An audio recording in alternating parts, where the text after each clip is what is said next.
अस्सलाम वालेकुम मोअज़्ज़ज़ नाज़रीन गिरामी।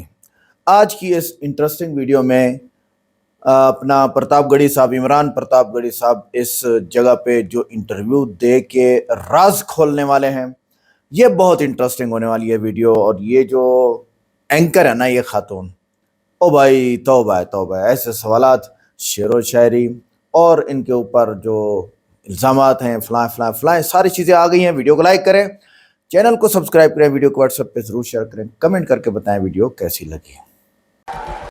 तो हिंदुस्तानी शायरी में जब हिंदी और उर्दू एक साथ मिले तो इमरान प्रतापगढ़ी जैसा एक शख्स होता है, और जब शायरी और सियासत मिले तब इमरान प्रतापगढ़ी जैसा कोई शख्स होता है। अच्छा, एक बात बताइए, आप लोगों ने आग और पानी को एक साथ देखा है? स्टेज पे देखिए, आग और पानी आपको एक साथ दिखाई देंगे। ये एक्चुअली फैसला नहीं कर पा रहे हैं कि आग कौन है और पानी कौन ये है। आप पर छोड़ते हैं। अंत में पूछेंगे कि कौन किसे आग मानता है, किसे पानी। लेकिन पहला प्रश्न यही है कि इमरान जी, अगर मैं सही हूं तो आपके पिता चाहते थे आप डॉक्टर बने। हाँ बिल्कुल, वो चाहते थे कि डॉक्टर बनूं, और जब मैं शायरी की राह पर निकला तो उन्हें लगा कि लड़का ख़राब हो गया। और देखिए, लिटरेचर में इन्होंने इलाहाबाद यूनिवर्सिटी से पढ़ाई की, शायरी को पेशा चुना और फिर अब सियासत का हिस्सा बन गए हैं। हाँ, तो मतलब कोई पेशा आप छोड़ेंगे किसी के लिए? कर क्या रहे जीवन में आप? पत्रकारिता की पढ़ाई की, लेकिन छोड़ दिया, पेशा नहीं बनाया उसको। करते तो वो भी अच्छा करते।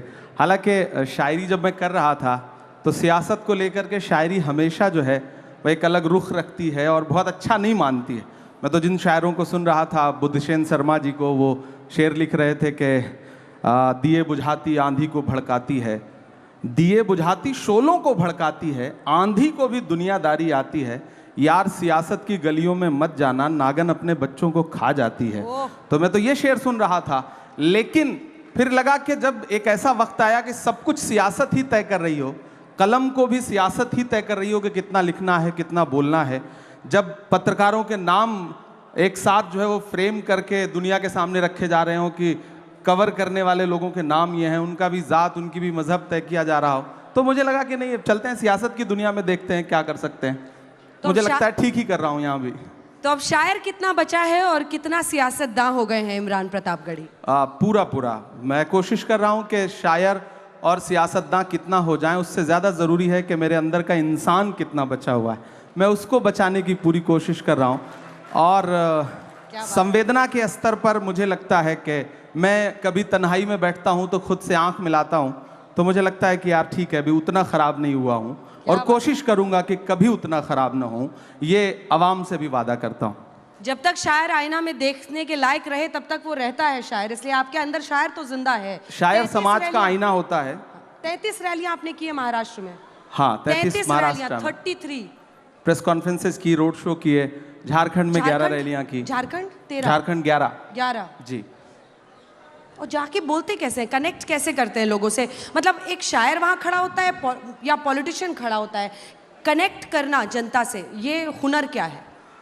मैं इसलिए जिंदा हूं कि मैं बोल रहा हूं, दुनिया किसी गूंगे की कहानी नहीं लिखती। लोग मुझे सुनने आते हैं, देखने नहीं। फिल्म स्टार्स आते हैं किसी पॉलिटिकल प्रोग्राम में तो लोग उनको देखने आते हैं, उनके डायलॉग सुनना है उनको। मेरे साथ यह है कि जो आवाम आती है मुझे सुनने, वो लाई हुई भीड़ नहीं होती, आई हुई भीड़ होती है।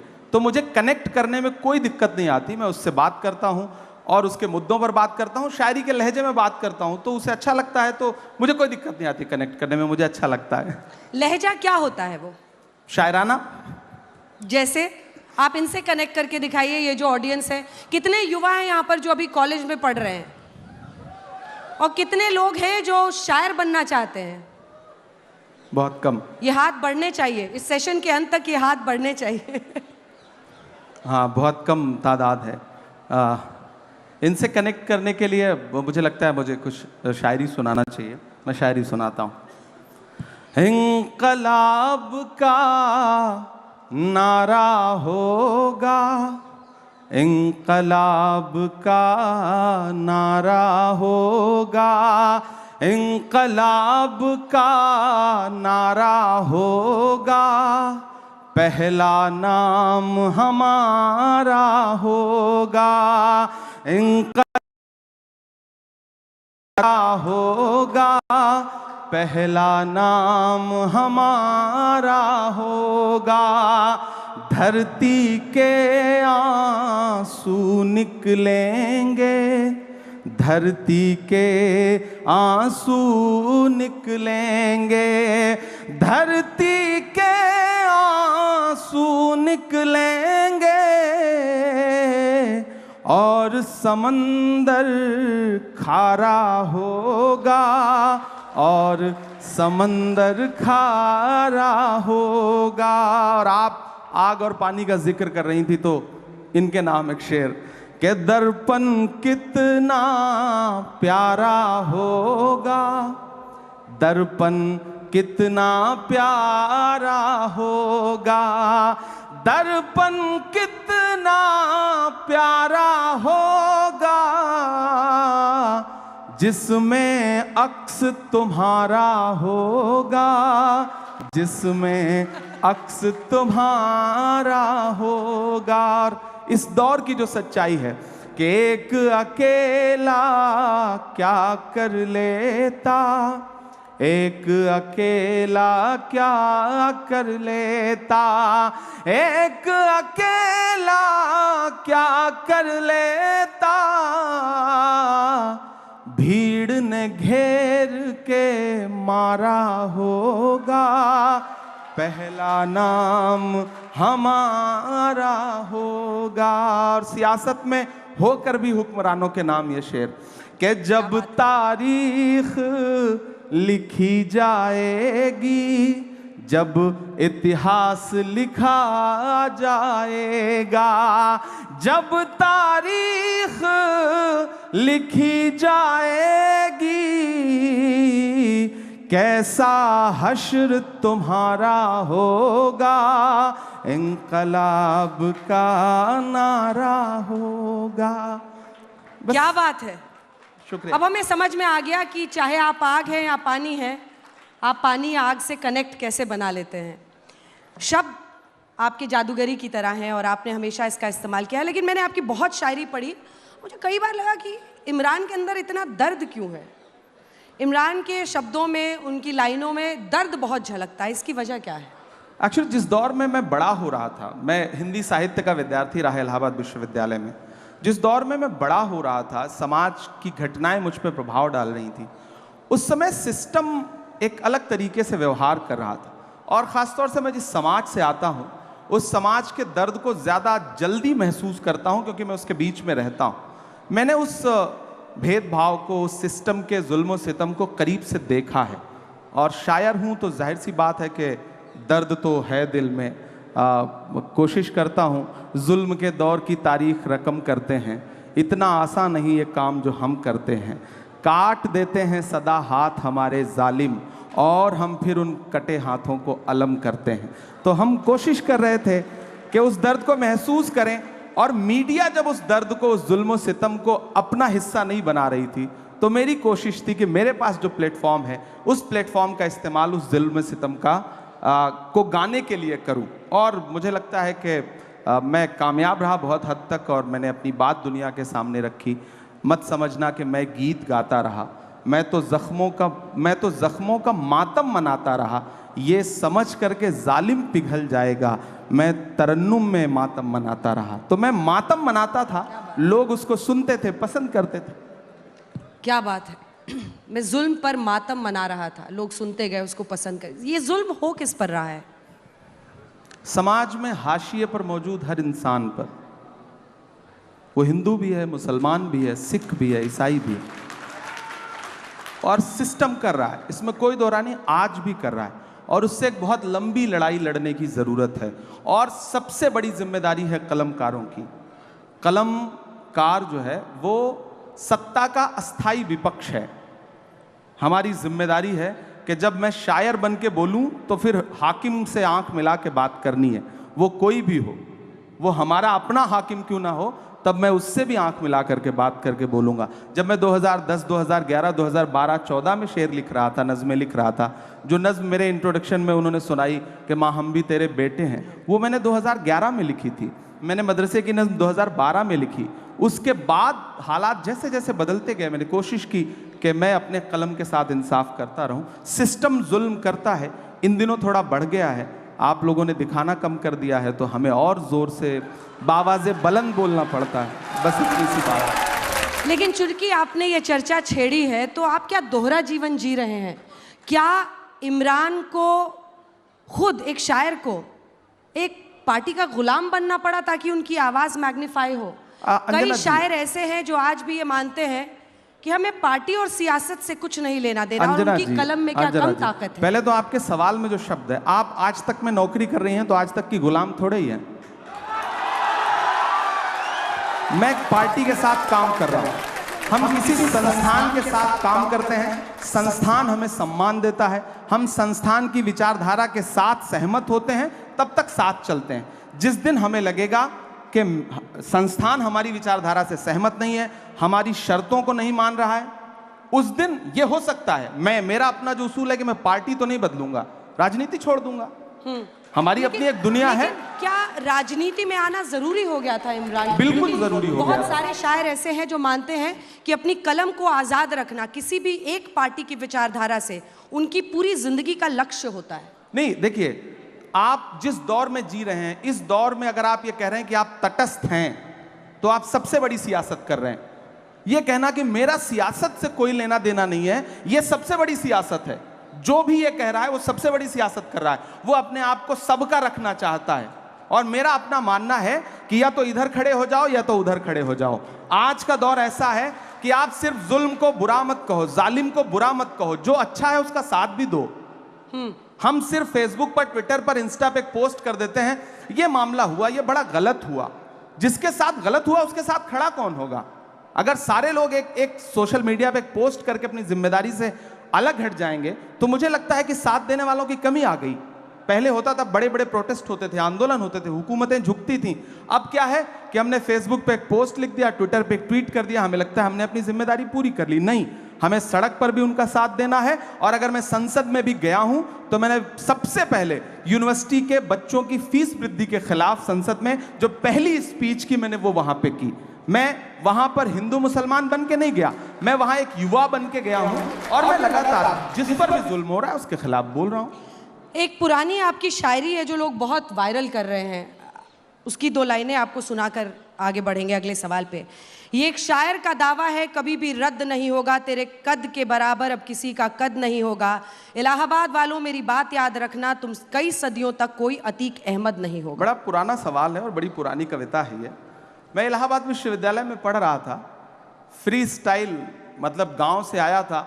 वो शाहिद का एक शेर है कि जो भी मिलता है उसी को देखने लगता हूँ मैं, क्या करूँ मजबूरियाँ हैं, गांव से आया हूँ मैं तेरे साहिल पे आया था कि देखूं तेरा ज़र्फ, ऐ समंदर किसने तुझसे कह दिया प्यासा हूं मैं। इलाहाबाद विश्वविद्यालय में आया पढ़ने के लिए, किसी धन्ना सेठ की औलाद नहीं था, राजनीतिक परिवार नहीं था, खानदान में कोई शायर नहीं था, तो मुझे तो मंच चाहिए थे। जो भी मंच मिलता था उस पर चढ़ता था, अपनी प्रतिभा दिखाता था, पेमेंट लेता था, घर जाता था। एक वक्त आने के बाद आपको समझ में आता है कि आपकी वैचारिकी क्या है, आपकी विचारधारा क्या है, आपको किन मुद्दों पे लड़ना है। अच्छा, कवि सम्मेलन और मंचों के एक उसूल हैं, आप मंच समझती हैं, यहाँ आने पे आपने 2-4 जुमले बोले, उसके बाद लोग कनेक्ट हुए ना, वरना लोग तो संगीत के असर में थे। तो हम जब मंच पे आते थे तो लोग मुख्य अतिथि के असर में हैं, तो हमने मुख्य अतिथि के लिए 4 पंक्तियां सुनाई, उसके बाद फिर वो सुनाया जो हमें सुनाना था। अच्छा, ये वही था। तो समा बांधते थे आप?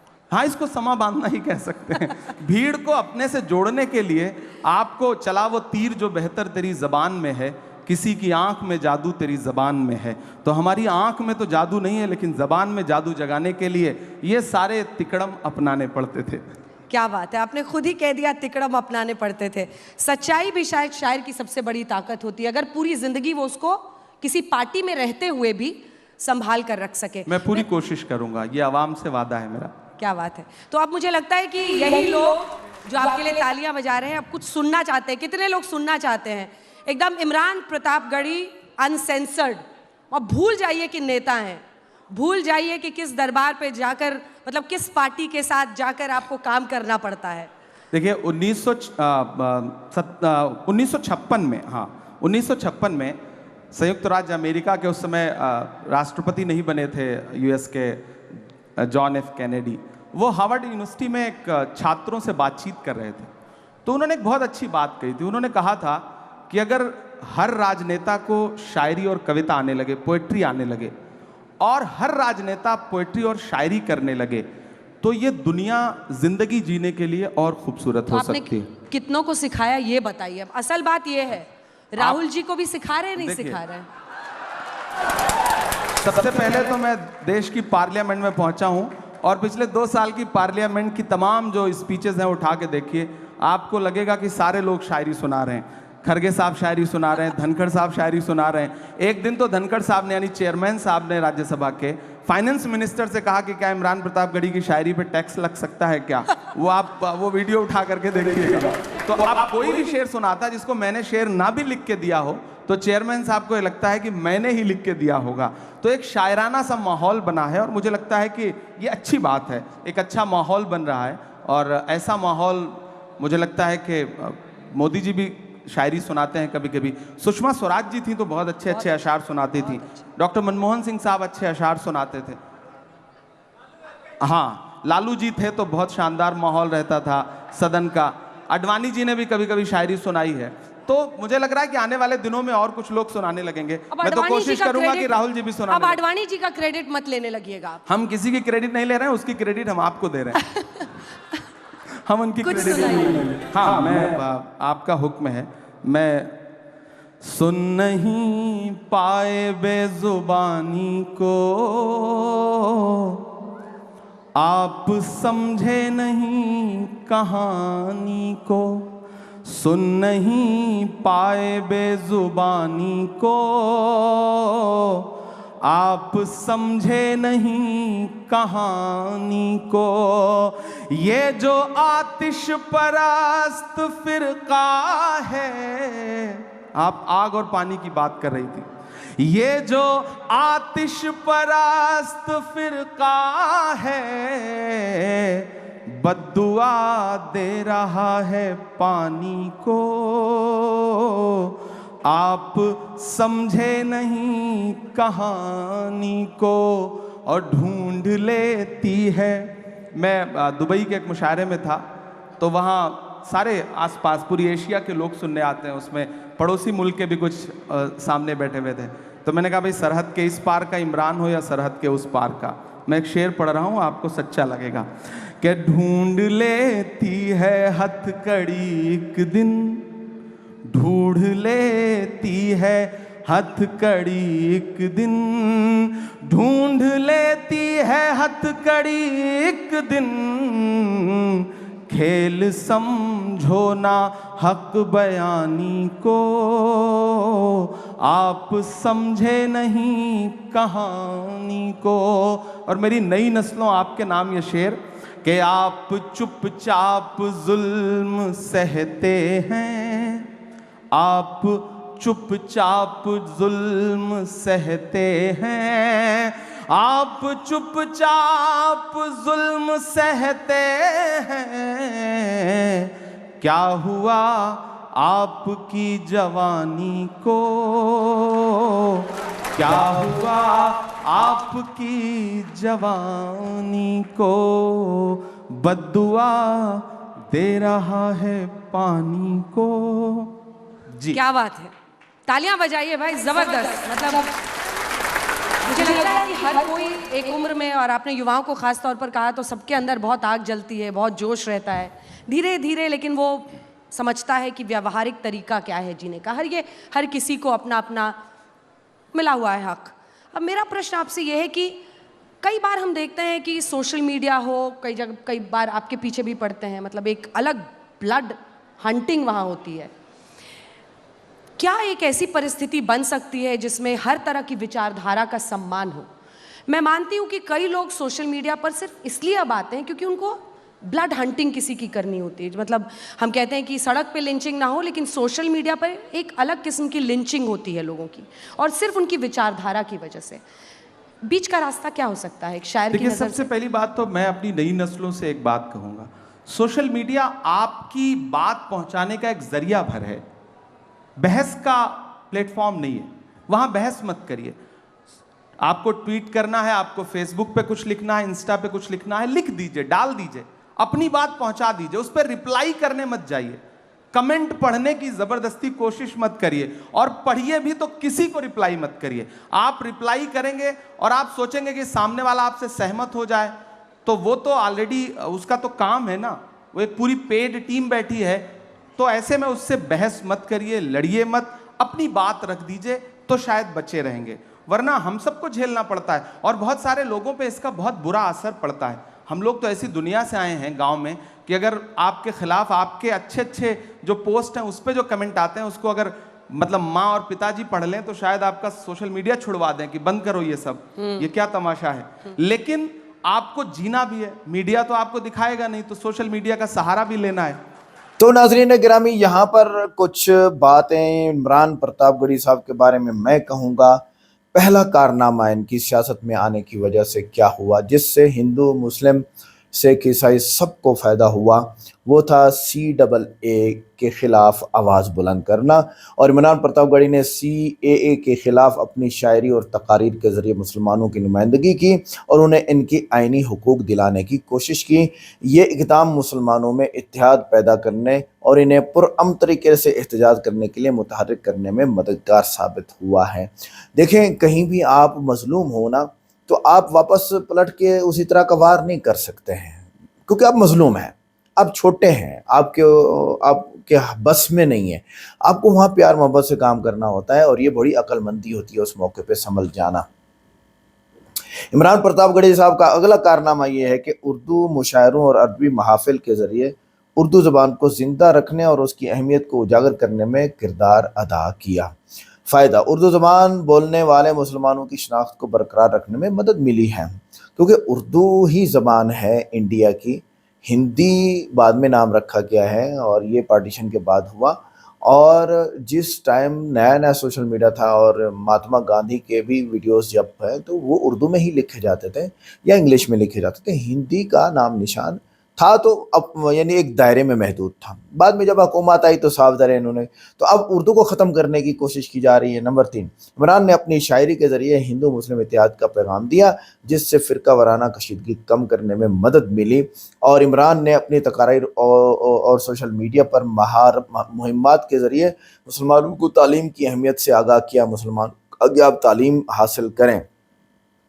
आगे इमरान प्रतापगढ़ी ने मुख्तलिफ मौक़े पर मुसलमानों के खिलाफ नाइंसाफ़ी मामलात पर खुलकर बात की, जैसे कि पार्लियामेंट में ये करते हैं। उलमा का क्या मौक़िफ़ है इमरान प्रतापगढ़ी की शायरी के बारे में? हाँ, उलमा ने सराहा है इनकी शायरी को, क्योंकि वो नौजवानों को जुल्म के खिलाफ खड़ा होने और इस्लामी इक़्तिदार को अपनाने की तरगीब देते हैं। उलमा के बस की बात नहीं है ना इस तरह की शायरी करना। देखो, जो बंदा दर्द महसूस करता है किसी का, महसूस करना, हर कोई तो महसूस नहीं करता, महसूस करने के बाद उनको अल्फाज में बोलता है वो दर्द, और वो फिर दर्द जाके आगे महसूस होता है, लोगों को महसूस करते हैं। ये कमाल हर इंसान में नहीं है, इसलिए कुछ चीज़ें गॉड गिफ्टेड होती हैं, शायरी, आवाज़, तरन्नुम और कुरान पाक का मुकम्मल याद कर लेना। ये 4 चीज़ें ये गॉड गिफ्टेड होती हैं। इसके अलावा और भी बहुत सारी चीज़ें होती हैं जो गॉड गिफ्टेड होती हैं, ये हर किसी को नहीं मिला करती। उलमा ने इमरान की इन शायरी को मुस्बत कहा, जो हिंदू मुस्लिम इत्तेहाद और भाईचारे पर मबनी है, क्योंकि ये इस्लाम के अमन के पैगाम को फ़रोग़ देती है। मुसलमान तो हिंदू मुस्लिम भाईचारे को समझते हैं, हिंदू नहीं समझते। आगे चलें, उलमा इमरान की इस शायरी को सराहते हैं, जो मुसलमानों को जुल्म और नाइंसाफ़ी के खिलाफ खड़े होने पर मजबूर कर देती है, ये क्योंकि ये कुरान के उसूलों के मुताबिक है। उलमा ने इनकी उर्दू शायरी को सराहा, क्योंकि ये मुसलमानों की सकाफ़ती और ज़हनी ज़बान को हिफाजत करती है। बहरहाल आगे चलते हैं। सिस्टम का जुल्म, तालीमी मौक़े में नाइंसाफ़ी। बीच में इमरान प्रतापगढ़ी ने कहा ना कि सिस्टम जुल्म करता है, उसने से जवाब किया ना, एंकर तो भाई बड़े अंदर से कुंडी डाल के मछली निकालनी है और दर्द भी महसूस नहीं होने देना, ऐसे। तो उन्होंने कहा ये जुल्म करता कौन है? तो उन्होंने कहा सिस्टम करता है। सिस्टम क्या है? सिस्टम में कौन कौन लोग हैं? आइए, सिस्टम में पहली बात, भारत में अक़लियतों को ख़ास तौर पर मुसलमानों को तालीमी मौक़े फ़राहम करने के लिए मुख्तसर स्कॉलरशिप प्रोग्राम्स में कटौती की गई। ये जुल्म हुआ सिस्टम से। तफसील 2022 में अक़लियती स्कॉलरशिप की फ़राहमी के लिए मुख्तस बजट में कमी की गई, जिसकी वजह से लाखों गरीब मुस्लिम तलबा आला तालीम हासिल करने से महरूम हो गए। अब बताइए आगे क्या हुआ। हुकूमत का जुल्म, ये तो था सिस्टम का जुल्म। सिस्टम में जो हिंदू बैठे हुए हैं उन्होंने जुल्म किया।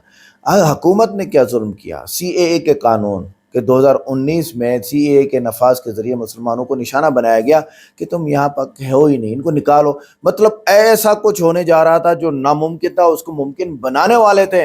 ये बंदा आया और इसने जाके यहाँ पर हिंदुस्तान में सबके सामने दीवारें खड़ी कर दी। सियासतदानों का जुल्म क्या हुआ अवाम पर। कई सियासतदानों ने मुसलमानों और अक़लियतों के खिलाफ नफरत अंगेज़ बयानात दिए। 2020 में दिल्ली के फसादात के दौरान एक सियासतदान ने इश्तिआल अंगेज़ तकरीर की, जिसके नतीजे में फ़िरका वाराना झड़पें हुई और मुसलमानों की जायदादें और जानें ज़ाय हो गईं।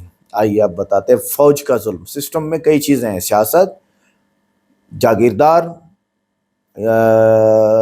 हुकूमत और फ़ौज। कश्मीर में आर्टिकल 370 की मनसूखी के बाद फ़ौज की कार्रवाइयाँ। 2019 में आर्टिकल 370 को मनसूख करने के बाद वादी में कर्फ्यू नाफिज किया गया। इंटरनेट सर्विसेज मुअत्तल की गई 4 महीने तकरीबन, और हज़ारों कश्मीरियों को हिरासत में डाल लिया गया। ये हुआ है सिस्टम का। और इस वक्त हर मुल्क में सिस्टम ही खराबी कर रहा है, और सिस्टम को कंट्रोल करता है ऊपर से अमेरिका, इसराइल और बरतानिया। सिस्टम को कंट्रोल कौन करता है। सिस्टम में 4 चीज़ें होती हैं, याद रखिएगा।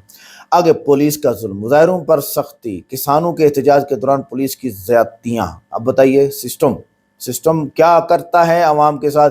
अब जो है ना, होना ये चाहिए कि पूरी दुनिया का सिस्टम सबके सामने खुल गया। इस वीडियो में भी होना ये चाहिए कि अब अवाम इस सिस्टम के खिलाफ आ जाए। ये सिस्टम ख़त्म करना बहुत मुश्किल है। इस सिस्टम को बनते बनते जो है वो सदियां लग चुकी हैं। बहुत मुश्किल से ख़त्म होगा। सारी अवाम मिलकर सिस्टम से अलग होना बहुत मुश्किल हो रहा है। आइए आगे देखते हैं इमरान प्रतापगढ़ी साहब ने क्या अपनी शायरी के मोती बिखेरे हैं। तो ऐसे में हमारे पास माध्यम क्या है। हमें लोगों के पास जाने के लिए एक तो मंच है, दूसरा वो वाला प्रपंच है, तो उससे निपटना ही है। तो आप कैसे पार पा सकते हैं। वो जिसका जिक्र फसाने में था ही नहीं, वो बात इन साहब को बड़ा नागवार गुजरी है। अब बैठे भी हमारे मंच पे हैं। बताइए, यही सुंदरता है। ये नया भारत है, ये घर में घुस के मारता है। यहाँ पे बैठे हैं, मंच हमारा है, और फिर भी शिकायत कर रहे हैं कि हम इनको दिखाते नहीं। शिकायत नहीं कर रहा हूँ। हम लोगों के बीच में बहुत सामान्य बातचीत हो रही है, तो आपको सामान्य तरीके से ही मैं बात कह रहा हूँ। मैं जब मीडिया की बात करूं तो देखिए, मैं कलम का आदमी हूं, तो जाहिर सी बात है मेरी शिकायत भी अपने परिवार के लोगों से ज्यादा होगी। साहित्यकार, पर हमारी भी तो शिकायत है। आजाद देते अपनी कलम को, क्या धार थी। अब ऐसा लगता है आप स्वतंत्र पत्रकारिता चलिए शुरू करिए। बिल्कुल वही कर रहे हैं, हम लोग वही कर रहे हैं, और इसीलिए आप भी मजबूर होते हैं इस मंच पर आने के लिए। देखिए, आप भी मजबूर होते हैं, क्योंकि आज तक जैसा मंच है नहीं। इमरान प्रतापगढ़ी जी, आप भी जानते हैं आज तक जैसा मंच है नहीं। मैं महाराष्ट्र गई, शरद पवार से लेकर नाना पटोले ने मुझे इंटरव्यू दिया। क्यों दिया? क्योंकि उनको पता है कि हमारी क्रेडिबिलिटी और सर्वश्रेष्ठता पूरी दुनिया में धमक रखती है, और वो किसी एक व्यक्ति के बोलने से ना तो ऊपर चढ़ती है ना गिरती है। कुछ चीज़ें स्थायी होती हैं। तभी आप भी आए हैं, आपके कुछ प्रशंसक आगे की कतारों में बैठे हैं, वो भी इसीलिए आए हैं क्योंकि उनको पता है कि यहाँ पर से जो हम वीडियो एडिट कर करके डालेंगे वो वायरल होगा। अंजना जी देखिए, तुम्हारी बज़्म के बाहर भी एक दुनिया है। मेरे हुजूर, बड़ा जुर्म है ये बेखबरी। आज तक बहुत अच्छा संस्थान है, मैं किसी एक संस्थान को क्रिटिसाइज नहीं कर रहा हूँ। तो बाकियों का भड़ास यहाँ मत निकालिए। हम यहाँ अगर आए हैं ना, तो आपने हमें बुलाया है, हम तब आए हैं। बिल्कुल, हमारे मेहमान हैं आप। हमने कितने सांचों में ढल के आए हैं, कितने सांचों में ढल के आए हैं, ख्वाब की तरह पल के आए हैं। तुम सिफारिश से जहां पहुंचे हो, हम वहां खुद ही चल के आए हैं। तो हमें तो बुलाया गया है, हमें तो बुलाया गया है। और मैं आने और बुलाने के इस बहस में नहीं पड़ना चाहता, लेकिन मैं एक बात ये कहना चाहता हूं कि नेता, देखिए नहीं, मैं बात पूरी कर लूं उसके बाद, देखिए मैं आपको पूरा मौका दूंगा, मैं आपकी बात का जवाब भी दूंगा। देखिए मैं आपके लिए ना, सुनिए, नहीं मैं आपकी कविता बाद में सुनूंगा। वृक्ष नहीं जिसको नदियों ने सींचा है, बंजर माटी में पलकर मैंने मृत्यु से जीवन खींचा है। वाह, याद रखिएगा, तो कविता पूरी हो गई। और अब मैं बात जो कह रहा था कि यहां बुलाने और आने का सवाल नहीं है। नेता और मीडिया दोनों एक दूसरे के पूरक हैं। आप हैं तो हम हैं, हम हैं तो आप हैं। बिना हमारे आपका भी वजूद नहीं है और बिना आपके हमारा भी वजूद नहीं है। हम दोनों एक दूसरे की जरूरत हैं, तो हम दोनों एक दूसरे को उसी रूप में कबूल करें। हम आपस में लड़े नहीं। तो हमें बुलाया गया तब हम आए। फिलहाल बिल्कुल आपकी कविता बहुत अच्छी थी, सिर आंखों पर आपकी कविता बहुत अच्छी थी, लेकिन नो डाउट आज तक बहुत शानदार कर रहा है और ये कल तक बहुत शानदार करता रहेगा, मुझे पूरा विश्वास है। यही तो है कि आग भी जब प्रशंसा करने लगे, या पानी, व्हाटएवर यू नहीं, मैं प्रशंसा करूंगा, पर आग और पानी के बीच में समझौता होना भी नहीं चाहिए। मैं आपकी पत्रकारिता की प्रशंसा करता हूं, इसमें कोई दो राय नहीं। आप अच्छी पत्रकारिता करती हैं और हम सब युवा हुए हैं आपको देख देख करके, आपको सुन सुन करके। ये मेरे लिए बहुत खुशी की बात है कि मुझे देख देख कर आप जैसे लोग जवान हो गए। हम एक वक्त शायर में भी बने और फिर नेता भी बन गए। जब यूनिवर्सिटी में पढ़ रहे थे तो हमें मतलब कुछ चंद लोग हैं, चुनिंदा लोग हैं जिनकी पत्रकारिता सुन रहे थे हम लोग, और हमें लगा कि पत्रकारिता की पढ़ाई करनी चाहिए। तो उसमें आपको क्रेडिट देता हूं मैं इस बात के लिए। अब राजनीति में आ गया, पार्लियामेंट में चला गया, लेकिन उम्र तो कम ही है ना।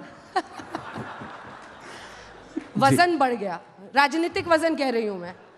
अगले प्रश्न पर आते हैं। अब मुझे लगता है कि सियासत पर हम लोगों ने आग पानी बहुत कर लिया। एक चैलेंज है 30 सेकेंड्स रील वाला चैलेंज, जो इस जनरेशन को ग्रस्त कर रहा है। उनको पता भी नहीं चल रहा और वो एडिक्टेड हो रहे हैं।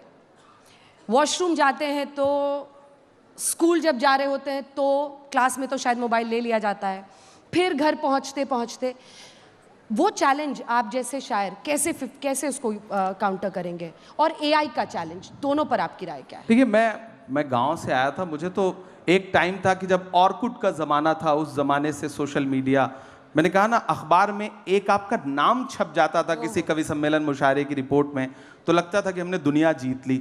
लेकिन एक वक्त के बाद समझ में आया कि वो पर्याप्त नहीं है। उसके बाद सोशल मीडिया का कैसे इस्तेमाल हो, इस पर काम शुरू किया। तो हम तो जो हैं, हमारे जैसे लोग जो हैं, वो अमीर इमाम का एक बहुत अच्छा शेर है कि आए हैं और शान से आए हुए हैं हम, आए हैं और शान से आए हुए हैं हम, मिट्टी में आसमान से आए हुए हैं हम, सीना महक रहा है तो हैरत है किस लिए, फूलों के खानदान से आए हुए हैं हम। तो दरअसल हम आए उसी दुनिया से, हमें तो सोशल मीडिया ने ही बनाया। सच बात यह है कि यूट्यूब पे वीडियोस वायरल हो गए, वरना तो एक कॉकस था शायरों का, कवियों का, वो आपको मंच कभी लेने ही नहीं दे रहे थे। डेमोक्रेटाइजेशन हुआ, लड़ाई ही अलग थी, हमारी तो लड़ाई ही अलग थी। हम किसी गुट का हिस्सा नहीं थे कवि सम्मेलन मुशायरों में। तो या तो दो शर्तें थी, या तो आप उनका बैग उठाइए या तो उनका गिलास उठाइए।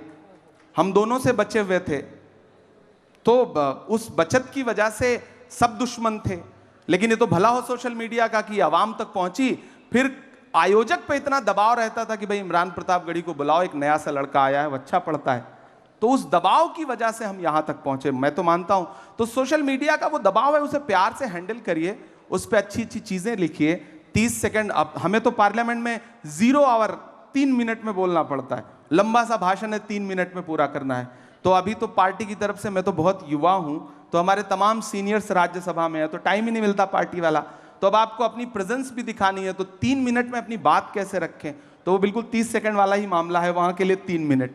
तो उसमें कोशिश करते हैं कि अपनी बात रख पाएं, और एडजस्ट कर लेता है इंसान। धीरे धीरे ये दौर भी खत्म हो जाएगा। ये जो नई पीढ़ी है ना, ये बहुत दिन तक किसी चीज को सर आंखों पे नहीं बिठा के रखती, ये उतार देगी बहुत जल्दी। रील वाला खुमार भी उतर जाएगा, मुझे पूरा यकीन है। क्या बात है। वो पीछे से कोई मुझे कह रहा है कि कुछ सुनना चाहते हैं वो लोग। हाँ, क्योंकि अब हम अंत की तरफ बढ़ रहे हैं। बिल्कुल सुना देता हूँ मैं, एक नज़्म सुनाता हूँ। बैठे हैं तो एकदम लय में। अच्छा, उस पे सुनाएं? नहीं, ये आज ये एक सिस्टम बना हुआ है, इसी पे चलने दीजिए। एक नज़्म सुनाता हूँ। एक दिन हुआ क्या कि पार्लियामेंट में नए नए गए हैं, तो थोड़ा चीखना चिल्लाना ज़्यादा, जोश ज़्यादा है, तो एक साथ 146 सांसद सस्पेंड किए गए। याद होगा आपको, इतिहास में पहली बार विपक्ष के 146 सांसद राज्यसभा और लोकसभा मिला के सस्पेंड हुए। हम निकले तो मीडिया के साथ ही बाहर खड़े थे, तो उन्होंने व्यंग्यात्मक तरीके से कहा कि सस्पेंड हो गए। तो हमने कहा भाई आज सस्पेंड ना हुए होते तो अपनी नज़रों में गिर जाते, ऐसा लगता कि बुज़दिलों में नाम शुमार हो रहा है, बहादुरों में नहीं। तो बोले आप शायर हैं, शायरी की भाषा में बताइए। तो एक नज्म कही मैंने वहीं पर कि जख्म पर जख्म खा के निकले हैं। ये संगीत वाले भी जो साथी बैठे हैं, मुझे उनका भी साथ मिले कि जख्म पर जख्म खा के निकले हैं, हाँ मगर मुस्कुरा के निकले हैं। सर झुकाने का हुक्म जब आया, सर झुकाने का हुक्म जब आया, और भी सर उठा के निकले हैं, और भी सर उठा के निकले हैं।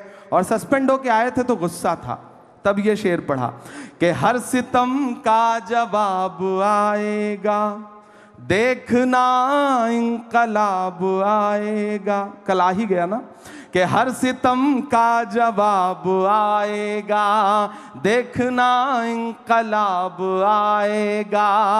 अच्छे दिन का किए थे जो वादा, उनका दिन भी खराब आएगा, उनका दिन भी खराब आएगा।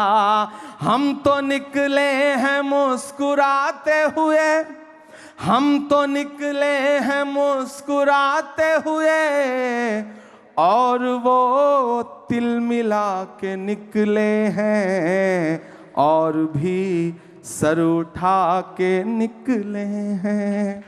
क्या बात है। ये बात आपको जुदा करती है बाकी राजनेताओं से, मुझे लगता है कि आप हर तरह की बात करते हैं, आप आवाम की भी आवाज़ बनते हैं। एक पार्टी में रहकर ये कर पाना कई बार बहुत मुश्किल हो जाता है, लेकिन नहीं, मैं अंजना जी ये चीज़ क्लियर कर दूं, मुझे बहुत खुशी है और मैं इस मंच पर अपनी लीडरशिप की प्रशंसा भी करूंगा कि कभी मुझसे ये नहीं कहा गया कि इमरान तुम मुशायरों में जाके क्या पढ़ रहे हो, तुमने ये क्या बोल दिया, यहाँ पाबंदी, ये मत करो, ऐसा मत करो, भाषण क्या दे रहे हो, किस विषय पे बोल रहे हो। मैं बहुत जिम्मेदारी से और ईमानदारी से कह रहा हूँ कि मुझे आज तक मेरी पार्टी में किसी नेता ने यह नहीं कहा कि तुम इस विषय पे बोलो, इस विषय पे मत बोलो। उन्हें भरोसा है और शायद मैं उसके साथ न्याय कर रहा हूँ।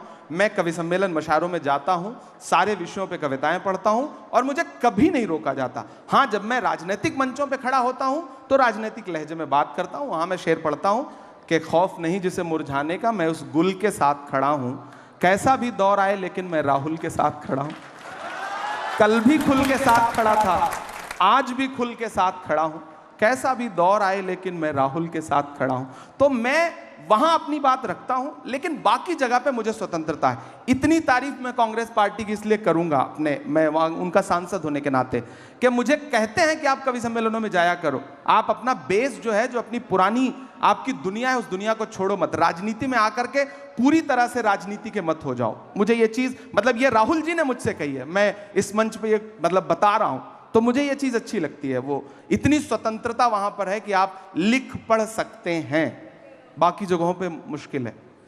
तालियों के साथ बहुत बहुत अभिनंदन इमरान प्रतापगढ़ी जी, आप मंच पर आए आज तक के हमारे मेहमान हैं। मुझे भी बहुत अच्छा लगा। और लीजिए, क्या कह रहे हैं? वो क्या कह रही हैं? वो कह रही हैं कि हम खड़े हैं मोदी जी के तो साथ। अच्छी बात है, मैं कहाँ करूँ, हालांकि वो खड़ी नहीं हो तो बैठी हैं, वो तो खड़ी नहीं हो तो बैठी हैं। मोदी मोदी के नारे लगा रहे हैं वो लोग, लेकिन देखिए अच्छी बात है, लगाएं। हर तरह की विचारधारा मुझे तो अच्छा लग रहा है ना कि मैं उनके बीच में आके भी कविताएं सुना रहा हूँ। ये मेरी ताकत है कि मैं, ये शब्दों की ताकत है कि मैं उनके बीच में भी खड़ा होकर के कविताएं सुना रहा हूँ, और मैं सुनाऊंगा। ये तो अच्छी बात। मैं तो पार्लियामेंट में मोदी जी बैठे रहते हैं तब उनको भी सुनाता हूँ। मैं तो उनसे पूछता हूँ, कहाँ सोया है चौकीदार, विजय माल्या नाक के नीचे से हो गया फरार, कहाँ सोया है चौकीदार। मैं तो पूछता हूँ। ठीक है, तो जो मैं तो ये लोग यहाँ करूंगा पर आए हैं, आप सभी का बहुत धन्यवाद। सबकी विचारधारा अलग हो सकती है, आप मोदी यही मोदी तो के अच्छी नारे, बात आप है कि इमरान अलग के अलग नारे विचारधाराएं लगा रहे एक मंच पे बैठे लेकिन हैं, एक मंच सबका पर हम बैठे सम्मान करें, और सबका और मुझे भी सम्मान है, मैं उनका अंजना जी के आज तक के प्रोग्राम में ये जो आया है इमरान प्रतापगढ़ी, उनसे क्या क्या सवाल किए गए और उन्होंने क्या क्या जवाब दिए हैं? तो नाजरीन गिरामी, ये था आज तक का बहुत बड़ा ये मंच जिसमें इमरान प्रतापगढ़ी साहब मोदी जी के जितने भी लोग बैठे हुए हैं, वोटर्स हैं, उनके पास बैठे हुए हैं। तो इस तरह के जितने भी सवालात जवाबात यहाँ हुए होंगे, इन पर इन्होंने एडिटिंग करके वो सवालात और जवाबात यहाँ पे दाखिल नहीं किए हैं। यहाँ पर सवालात किए होंगे आवाम ने, कुछ जो है कांग्रेस वालों ने किए होंगे, कुछ बीजेपी वालों ने किए होंगे, कुछ ने नागवार सवालात किए होंगे, कुछ ने जो है वो बेइज्जत करने वाले सवालात किए होंगे, कुछ ने वगैरह वगैरह। और ये अंजना बड़ी तेज़ है, बड़ी कुर्बानियों से यहाँ पर पहुंची है। तो इमरान प्रतापगढ़ी को उधर ही सुना दिया कि आप हमारे मंच पे बैठे हैं।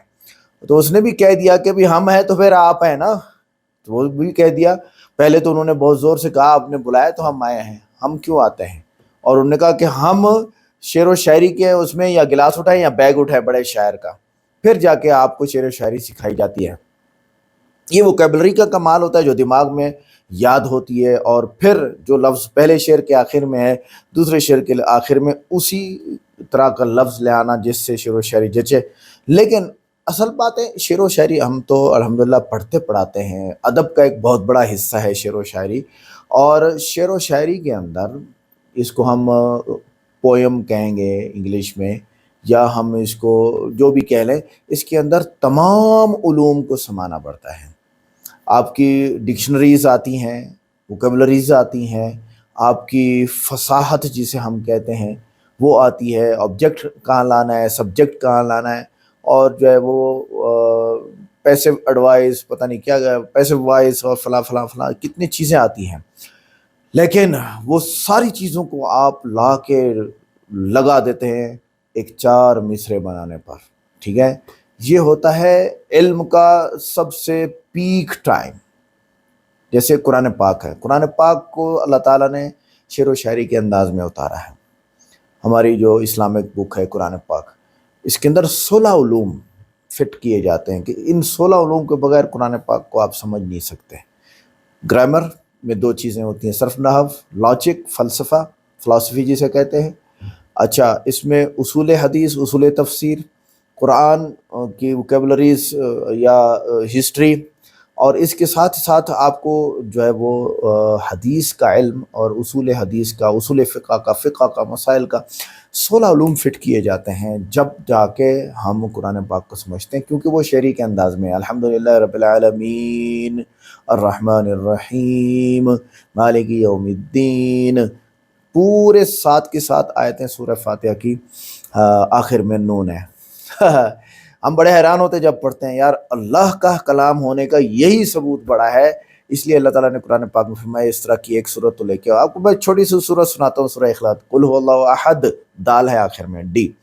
अल्लाहु समद आखिर में दाल है। लम यलिद आखिर में डी, वलम यूलद आखिर में डी, वलम यकुन लहू कुफुवन अहद आखिर में। 5 की 5 आयतों में आखिर में डी आया, दाल जिसको हम उर्दू में कहते हैं। तो अब बताइए, ये तो एक छोटी सी सूरत में अल्लाह ताला ने वो करके दिखाया है कि आप हैरान हो जाएंगे।